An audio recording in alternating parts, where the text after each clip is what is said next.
Good morning students, how you all are? Fine. आज हम जो है चैप्टर 9 पढ़ रहे हैं। ध्यान रखना, ये जो है ज्योग्राफी का चैप्टर है। आपकी वर्कबुक में भी जो है ये अलग से डिफाइन किया हुआ है, ठीक है। तो आज जो है वो सिलेबस में है chapter 9 geography, the earth our habitat. The earth यानी हमारी पृथ्वी, और आवर हैबिटेट क्या मीनिंग होता है इसका? प्राकृतिक वास, यानी जहाँ हम रहते हैं। Whenever we leave that place is our village and home. जहाँ हम रहते हैं उस जगह को हम क्या बोलते हैं? या तो हमारा गांव बोलते हैं और घर बोलते हैं। All this on top of what, ये सब किसके ऊपर बने हुए हैं? Such questions arise in all our minds. ये जो ऐसे जो क्वेश्चंस आते हैं ना, अराइजेस का मतलब वैसे तो होता है उगना, लेकिन जैसे पनपते हैं या आते हैं वो हमारे दिमाग में आते हैं। Answer is very simple that my home and my village in on earth. Answer बिल्कुल साधारण है कि हमारा घर, हमारा जो गांव है वो कहाँ पर है? पृथ्वी पर है। Thus earth is called our huge home. इसीलिए जो है हम क्या कहते हैं, जो ये पृथ्वी है वो हमारा बहुत बड़ा घर है। Which is very huge, isn't it? क्या ये बहुत बड़ी है? ऐसा है। So let us know about our huge village. चलो आज हम हमारे गांव के बारे में, बड़े से गांव के बारे में जानते हैं। You also want to know this which is natural. और आप ये भी चाहते होंगे जानना कि नेचुरल क्या है, यानी प्राकृतिक क्या है। You know that our earth is a member of solar family. आप जानते हो कि हमारा जो अर्थ है वो सोलार फैमिली का, यानी सौर नक्षत्र का एक भाग है, एक मेंबर है। Again, what is this solar family? अब वापस से सौर नक्षत्र यानी कि सोलार फैमिली क्या है? Let me give you information regarding solar system. अब इसके अंदर हम सोलार सिस्टम के बारे में बात करेंगे। Solar system, our sun is the self illuminated star of मंदाकिनी गैलेक्सी मिल्की वे। हमारा जो सूर्य है, हमारा जो ये जो सूरज आसमान में होता है ना, जिसकी वजह से सवेरा होता है, ये खुद ये एक ग्रह है। और इसको क्या बोलते हैं? मंदाकिनी गैलेक्सी, यानी मंदाकिनी नक्षत्र बोला जाता है, तारामंडल बोला जाता है। It is surrounded by many small and big stars. ये जो है बहुत छोटे और बड़े तारों से घिरा हुआ है। Earth is one such ball. Earth जो है एक कैसा है? बॉल की तरह है, गोल है। All these are recognised as planets. ये सब लोग एक प्लैनेट्स के तौर पर, यानी नक्षत्र के तौर पर जाने जाते हैं। Due to gravitational force of sun and gravitational force of the planet, all these planets rotate around the sun in a circular form. गुरुत्वाकर्षण, ग्रेविटेशनल का मतलब होता है गुरुत्वाकर्षण, फोर्स का मतलब होता है खींचना, यानी गुरुत्वाकर्षण की शक्ति जो होती है, और गुरुत्वाकर्षण शक्ति के कारण ही जितने भी ग्रह है वो सब क्या है? पृथ्वी के सूर्य के चारों ओर चक्कर लगाते हैं। These planets do not have light of their own. In planets की अपनी कोई लाइट नहीं है, यानी ये खुद से नहीं चमकते हैं। They are illuminated by the light of the sun. ये किससे प्रकाशवान होते हैं? सूरज की रोशनी से। These planets of solar system are of different size and forms. ये जो प्लैनेट्स हैं ये सोलार सिस्टम में सब अलग अलग साइज के और अलग अलग फॉर्म में होते हैं, यानी कोई आगे होता है, कोई पीछे होता है, ठीक है। All these planets together make solar family और सोलार सिस्टम। ये सब प्लैनेट्स यानी ये सब नक्षत्र, ग्रह नक्षत्र आपस में मिलकर के सौर मंडल या तारामंडल बनाते हैं। 10 planet satellites, small planets, comets and meteors are included in our solar system. ये जो है ये सब प्लैनेट्स किस में है? सैटेलाइट आपने सुना होगा, है ना, वहाँ पर है, अंतरिक्ष में है, फिर छोटे बड़े सारे जो है वो वहाँ पर इंक्लूडेड है। So let's acquainted with the solar system. तो ये सारे जो है वो एक साथ, एक्वानेटेड का मतलब होता है एक साथ मिलकर के काम करना। At first let's know the sun as the key member of the solar system. अब इसमें सबसे पहले हम किसके बारे में पढ़ने जा रहे हैं? की मेंबर, यानी जो सबसे मुख्य केंद्र है वो क्या है? सन। तो सन के बारे में हम पढ़ेंगे। We are familiar with the sun. Our daily work begins with the sunrise. Clear? You all are studying in an English medium, so you have to familiar with the small and easy sentences. Okay, We are familiar with the sun. Our daily work begins with the sunrise. Sun is the honored star. सन जो है वो आदरणीय तारा है, मतलब सबका केंद्रित है ना. It is considered as the giver of life on the earth. इसको जो है ऐसा जाना जाता है कि ये धरती को जीवन देता है. The sun is about 13 million times larger than earth. जो सन है वो 13 मिलियन मतलब अरबों में, इतने 13 अरबों के बराबर जो है 30 मिलियन टाइम्स यानी 13 बार जो है मिलियन बार अर्थ से बड़ा है. If you want to make a revolution around sun you sit in a plane running at a velocity of 1000 kilometer. It will take 107 years to complete a revolution. अगर आप है ना सूर्य के चारों ओर चक्कर लगाना चाहते हो या घूमना चाहते हो तो आपको जो है कि एक प्लेन में यानी हवाई जहाज में बैठना पड़ेगा और 1000 किलोमीटर तक की जो है उसको आपको चक्कर लगा घूमना पड़ेगा और उसके बाद 107 साल लगेंगे आपको अपना चक्कर पूरा करने में. Gravitational force of the sun is 28 times more than that the earth. गुरुत्वाकर्षण शक्ति जो होती है यानी ग्रेविटेशन का मतलब मैंने आपको बताया जो चीज़ें अपनी ओर खींचती है वो 28 बार जो है वो अपनी तरफ खींचती है. किसके मुकाबले में? धरती के मुकाबले में. Hence the weight of a substance on the earth weighs 1 kilogram on earth. और आप ऐसा वेट कर सकते हो कि 1 किलोग्राम जो है वो पृथ्वी होती है. इट वुड वेज, इसका जो वेटेज भार है वो कितना है? 28 kilogram on the surface of sun. 28 kilo का भार है सूर्य की सरफेस पर. It is because of this gravitational force only that the planet are in their particular path and revolve on it. इसीलिए क्योंकि जो ग्रेविटेशनल फोर्स है उसके कारण ही सारे प्लैनेट्स अपने पर्टिकुलर पाथ पर यानी रास्ते पर उसके चारों ओर चक्कर लगाते हैं. The earth is about 15 crore kilometre away from sun. 15 crore kilometre जो है वो धरती जो है हमारी सूर्य से दूर है. It takes about 8 minutes for sunlight to reach the surface of earth. Quarter past यानी ना पूरा आधा हिस्सा लगता है ना. 8 मिनट में जो है वो सनलाइट जो है वो धरती पर पहुंचती है. The surface of sun is always unstable.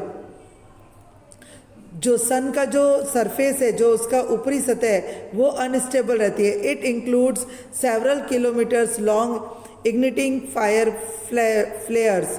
इसकी जो पूरी की पूरी जो आप जानते हो हम सन को क्या बोलते हैं? आग का गोला बोलते हैं, है ना. तो वो उसकी जो लेयर्स है वो हमेशा जो है वो उससे लाइटिंग से फ्लेयर्स फायर से लाइटिंग रहती है. The sun's core is made up of hydrogen gas. Sun's की जो कोर्स बनी हुई है जो सूर्य की जो किनारी बनी हुई है वो किसका गोला है? हाइड्रोजन गैस का. It produces light and heat from the action of hydrogen and helium in air, which we call energy. ये लाइट और गर्मी जो है वो हाइड्रोजन और हीलियम के द्वारा हवा में फेंकती है जिसे हम क्या बोलते हैं? एनर्जी बोलते हैं, ऊर्जा बोलते हैं. So the surface of the sun is very hot. इसीलिए जो है सूरज का जो सरफेस होता है वो बहुत गर्म होता है. It is because of sun's energy that organism have developed on the earth. इसी एनर्जी के साथ में जो है वो धरती पर विकास संभव है. Thus the sun is also known as the guardian of organism. जितने भी ऑर्गेनिज्म हैं यानी कि जीवी परजीवी जो चीज़ें हैं उनका गार्जियन, उनका पेरेंट जो है वो उसको सन को बोला जाता है. Now let us briefly introduce planets. There are total 8 planets in solar system. 8 planet system है सोलार सिस्टम में. Among which Mercury, Venus, earth, Mars are inner planets while Jupiter, Saturn, Uranus, Neptune are outer planets. देखो जो अंदर के planets आते हैं वो कौन कौन से हैं? मर्क्यूरी, वीनस, अर्थ और मार्स. ठीक है। और जो बाहर के प्लैनेट आते हैं वो कौन से हैं? Jupiter, Saturn, Uranus, Neptune. आपको मैं नीचे बताऊंगी, डायग्राम आएगा, उसके अंदर अंदर के ग्रह और बाहर के ग्रह बताए हुए हैं। यानी सूरज के आसपास के जो ग्रह हैं वो कौन से हैं? मरकरी, वीनस, अर्थ और मार्स। और फिर इनके बाद में जो है वो जुपिटर, सैटर्न, ये सब आता है। The planet of Mars, mercury, Jupiter, Venus and Saturn can be seen with the necked eyes. अब हम इनको, जो मार्स है, मरकरी है, जुपिटर है, वीनस है, इनको हम जो है खुली आंखों से देख सकते हैं। आप स्क्रीन पर देख रहे होंगे, मैंने लिखा हुआ है राइट इन CW। आपको ये जितने भी प्लैनेट्स हैं इनको CW के अंदर लिखना है, ठीक है। देखिए, फर्स्ट है Mercury. This planet is closest to the sun. ये सन के सबसे नज़दीक में है। It is yellowish in colour. ये कैसे कलर का होता है? येलो कलर का। Mercury does not have atmosphere और सैटेलाइट। मरकरी में जो है वातावरण और वो सैटेलाइट नहीं है। From the earth we see Mercury in the sky from some time before sunrise and after sunset. Sunset के बाद में और सनराइज से पहले हम मरकरी को कुछ टाइम के लिए बाद आकाश में देख सकते हैं। नेक्स्ट है Venus. It is most dazzling planet in the solar family. In size and weight it is like earth, like twin brother of earth. Dazzling का मतलब होता है बहुत ज़्यादा जो है वो प्रिय है, यानी कि बहुत ज़्यादा फैमिलियर है। और ये किसके बराबर है? ये अर्थ के बराबर है। इसको जो है अर्थ का जुड़वा भाई बोल सकते हैं। It resembles the moon in shine. इसके रिजेंबल्स होने से क्या होता है? जो चंद्रमा है वो शाइन करता है, चमकता है। It does not have a satellite. इसमें कोई सैटेलाइट नहीं है। Due to thick cover of gases and cloud around it, less knowledge is there about it. इसमें ये जो है इसके चारों तरफ थिक कवर होता है, किसका? गैसेस का और बादलों का, इसलिए इसके बारे में बहुत कम जानकारी मिलती है। नेक्स्ट है earth. Earth is located between Venus and Mars. अगर आपसे पूछा जाए कि अर्थ कहाँ पर लोकेटेड है, तो वीनस और मार्स के बीच में। Earth completes one rotation around the sun on its axis in 24 hours. Earth जो है अपना पूरा एक चक्कर सूरज का 24 घंटे में पूरा करता है। While the earth complete one revolution around the sun in 365 days. और उसका पूरा एक जो देखो ऊपर वो क्या कर रहा है? सन का रोटेशन पूरा कर रहा है। नीचे पूरा एक रिवोल्यूशन, यानी कि पूरा जो घूर्णन काल है ना, पूरा घेरा, वो कितने दिन में पूरा करती है पृथ्वी? 365 दिन में। Events such as days and nights and the change of season can only be seen here. Earth has one satellite moon. सारे मौसम बदलते हुए देख सकते हैं, दिन रात बदलते हुए देख सकते हैं। और अर्थ का जो सैटेलाइट है वो कौन है? चंद्रमा है। Moon, it is the only satellite of earth. ये सिर्फ एक अकेला जो है वो नक्षत्र है। It takes about 27.3 days to complete its rotation on its axis around sun. सूर्य के चारों ओर चक्कर ये कितने टाइम में पूरा करता है? 27.3 डेज में। There is no atmosphere on the moon. चंद्रमा पे कोई भी एटमॉस्फेयर नहीं है। There is no life on it, और वहाँ पे कोई जीवन भी नहीं है। As there is no water and atmosphere about the moon. वहाँ पे पानी भी वहाँ पर चंद्रमा पर नहीं है। It is non luminous body, और वहाँ पे कोई भी परजीवी नहीं है, यानी वहाँ पे किसी भी तरह की कोई जीव जंतु नहीं है। It is luminated by the sun, और ये किसकी? सूरज के प्रकाश से चमकता है। Due to falling in meteorites on the surface of the moon, large pits have formed. Exist dead volcanoes are found here. इसके चंद्रमा की धरातल पे बहुत सारे मेटेराइट्स होते हैं, यानी कि जो बहुत सारे ऐसे मिट्टी और वो सब पाई जाती है, तो उसके कारण यहाँ पे जो डेड यानी जो मृत जीवी ज्वालामुखी है वो भी यहाँ पर पाए जाते हैं। Next, Mars. It is beautiful red colored illuminated planet. Atmosphere of Mars is lighter as per seasons, more cold and heat is there on Mars. It has two satellites. Scientists are trying to develop organism on Mars. Jupiter is light yellowish, which white planet. Jupiter has gaseous atmosphere around it. This planet is believed to be very cold. It is the largest planet of solar system. It has 79 satellites. In this also scientists have different opinions. This huge planet can be seen with the help of binoculars. While watching through binoculars, droplet can be seen on surface which looks beautiful. Next, Saturn. In the solar family, it is located between Jupiter and Uranus. It is the second largest planet after Jupiter. It looks beautiful, white with bright rings of blue color. It looks different because of rings. These rings look like a turban worn on head. Saturn is also called turban planet. Saturn has more than 62 satellites. The surface temperature of Saturn is quite low because of its distance from the sun. Next है Uranus. It is so far away from the earth that is called could not be seen with the help of ordinary binocular. The light of sun is also like light moonlights. An astronomer named William Herschel discovered the planet in 1781. This planet is very cold. अब देखो ये diagram देखो मैंने यहाँ पे draw का mention किया हुआ है. आपको ये डायग्राम अपनी नोटबुक में CW की नोटबुक में और बनाना है, ठीक है. और ये प्लैनेट्स का जो मैं पढ़ा रही हूँ ये भी आपको लिखना ही है. नेक्स्ट है Neptune. The planet is green in colour. It's atmosphere contains a toxic gas called methane. Seasonal variation is observed on this planet like Earth. Do you remember the names of planet according to their location?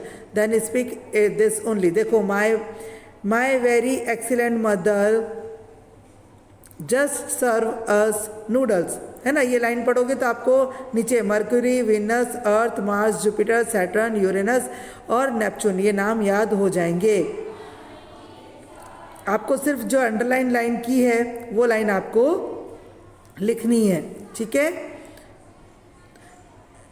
Metres. Sometime it's appear that star is falling from the sky at the night. हम कई बार जो है रात में आसमान से तारा गिरता हुआ देखते हैं. Actually stars do not fall. Some pieces of stone rocks moving in the sky और small parts of planet are called meteors. मैंने आपको बताया ना कि मिट्टी के या पत्थरों के जो छोटे छोटे कण होते हैं वो हमें वहाँ से गिरते हुए दिखाई देते हैं तो हम क्या सोच रहे होते हैं कि आसमान से तारा टूटा या तारा गिर रहा है. These meteors are quickly drawn towards earth because of gravitational force. ये जल्दी से जो है धरती के ऊपर खींचते हैं क्योंकि धरती में क्या है, गुरुत्वाकर्षण शक्ति ज़्यादा है. As soon as it enters atmosphere it gets ignitated due to friction. खिंचाव की वजह से जो क्या होता है ये जो है हमारा वातावरण में घुल मिल जाते हैं. At this time a bright line is seen in the sky. फिर क्या होता है हमें एक बहुत ब्राइट जो है वो एकदम तेज रोशनी वाली लाइन जो है वो अपने आसमान में दिखाई देती है. फॉर विच वी से द स्टार इज फॉलिंग. जिसे हम क्या कहते हैं, तारा टूटकर गिरा. Some of meteors which are not burned fully cause huge cracks in the earth. Koyana Lake of Maharashtra is believed to be composed due to falling of such meteorites. Koyna जो एक झील है महाराष्ट्र में वो ऐसा माना जाता है कि वो ये जो सारे जो स्टोन और जो रॉक्स जो धरती पर गिरे ना उससे मिलकर के वो बनी हुई है. In Saurashtra near Dhajla, a meteorite had fallen which weighed 40 kg. Saurashtra के पास में एक धाजला जगह है, वहाँ पर ये मेटेओराइट फॉल गिरा था. वो उसका वेट कितना था, 40 किलो का. नेक्स्ट है constellation. In wider sense, any set of stars or even a single star is called constellation. Some of constellations have specific shapes because of the mass of stars. It sometimes look like a goose and sometimes like an eagle. There are total 27 constellations like Ashwini, Revati, Vishakha, Purnavasu, Orion, Rohini, Pushya, Arya, Swati, etc. 2 or 3 constellations surrounded the moon for which we have to look at the sky continuously. Remembering the name of constellations is not easy, but they can be easily memorized by repeated viewing and understanding. Some names are remembered as they are associated with auspicious work, like at the time of Pushya constellation, gold and silver is purchased. Constellation मतलब कि एक ऐसा ग्रह नक्षत्र का समूह जो हमें बताता है कि किस तरीके से जो है वो वर्क करता है या किस तरह के वो शेप में होते हैं, कैसे वो बने हुए होते हैं, किन किन गैसों का उसमें समावेश होता है। उसमें से जो सबसे ज़्यादा हम नाम याद रखते हैं वो याद रखते हैं पुष्य नक्षत्र। आपको पता होगा हमारे दिवाली के आसपास या हर उस महीने की तिथि में होता है पुष्य नक्षत्र होता है। उस समय में गोल्ड और सिल्वर, सोना और चांदी खरीदा जाता है। ठीक है, नाउ बात आ रही है location and shape of earth. अब ध्यान से पढ़ना क्योंकि आपने पिछली कक्षा में पढ़ रखा है इसके बारे में, तो आपको इसके बारे में इसमें सिर्फ बताया गया कि अर्थ की लोकेशन कहाँ पर है, सूरज के पास में है कि दूर है, और उसकी आकृति कैसी है।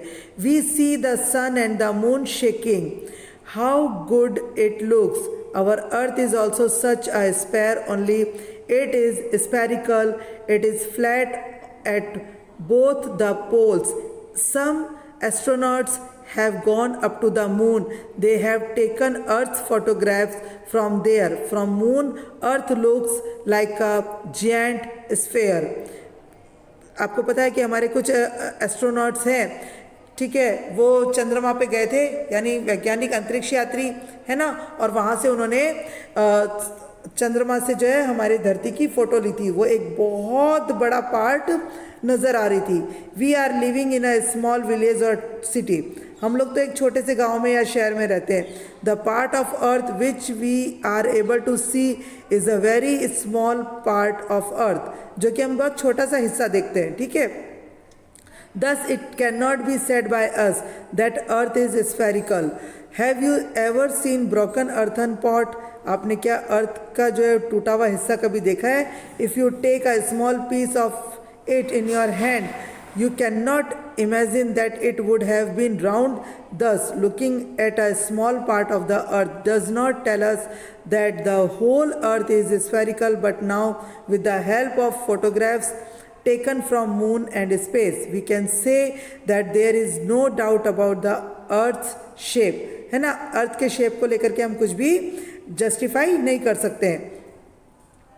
अर्थ is not round like a ball but it is like an orange. Earth जो है वो न केवल एक बॉल की तरह दिखाई देती है, बल्कि वो कैसी है, एक ऑरेंज की तरह, यानी एक संतरे की तरह दिखाई देती है। The earth's pole are slightly flat and is slightly inflated at equator. एक इक्वेटर पर, एक घूर्णन शक्ति पर ये जो है घूमती है, और इसके जो पोल्स होते हैं वो बिल्कुल फ्लैट होते हैं।